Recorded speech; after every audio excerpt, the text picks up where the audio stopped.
Hi guys, কেমন আছেন আপনারা? এই 5 বছর পরে আমার বউ নাই শহীদুল্লাহ ফোন দিছে যে বউ মরে গেছে, তা আমারে কিছু কবে টবেন না, তা বউ যার মরিছে তা সে খোঁজ নেবে না। সে বউ বউ বউ যে বোম্বের বাড়ি থুইয়ে টাকা ইনকাম করায় করায় খাইছিস ভাই, তা বউর খোঁজ নিবি না তুই? কিটা মারালো না মারালো ঠিক আছে। আর এই দেন বয়স করিছে, কি বয়স করিছে আপনাদের শুনছি। ভাই, আমি শহীদুল্লাহ। আপনি কি আমার চিনতে পারছেন? ভালো আছেন? আরে ভাই, আপনি যদি ফোন উঠাচ্ছেন না কেন? আপনার সমস্যা কি আমাকে সাথে কথা বললি? আর বিশেষ করে এখানে একটা মনে করেন যে আপনারই বোন মার্ডার হয়েছে, আমারই বউ, এবং আপনার বাইক নেওয়া আছে। তা আপনি যদি এরকম ফোনে আমাকে ফোন না উঠুন, তাহলে আমরা বা জিনিসটা জানবো বা কি রে, বুঝবো বা কি রে? এখানে তো অনেক প্রকার কথা আছে, তাহলে কোনটা বুঝবো আপনি কোন?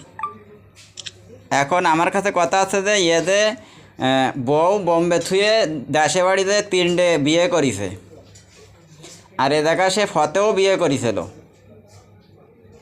তাইলে তোর যে বউ যদি হয় তাইলে তুই বউ খুঁজবি না ভাই, আমার বউ কোন জায়গায় রয়েছে। আর এই বোম্বের বাড়ি কেউ কি ঠেয়াই রাখতে পারে? আমার বউরে কেউ আটকায় রাখতে পারে? এ জায়গায় আইন করুন নাই নাকি? তা এখন খোঁজ নিচ্ছে যে আমার বউ কই, কিছু তো কবেন। তা আপনাদের কাছে বলি আমি একটা জিনিস বোঝেন, চেষ্টা বুঝে তারপরে কমেন্ট করেন।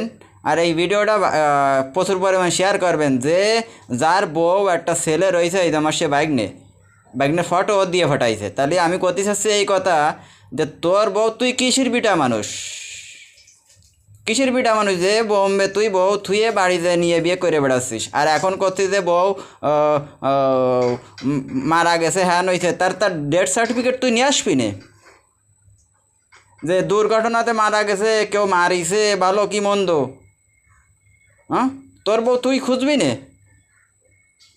না আমরা আমাকে বোন আমরা খুঁজে তোর হাতে তুলে দিতে হবে। হুম, তুই কিরাম বিটা মানুষ হয়ে পড়িছিস? আমরা তো সব জানি নে। আমার বোন নিয়ে গেছিস বাড়ির থেকে, বাড়ি আমার বোন হাজির করবি, কথা একটা।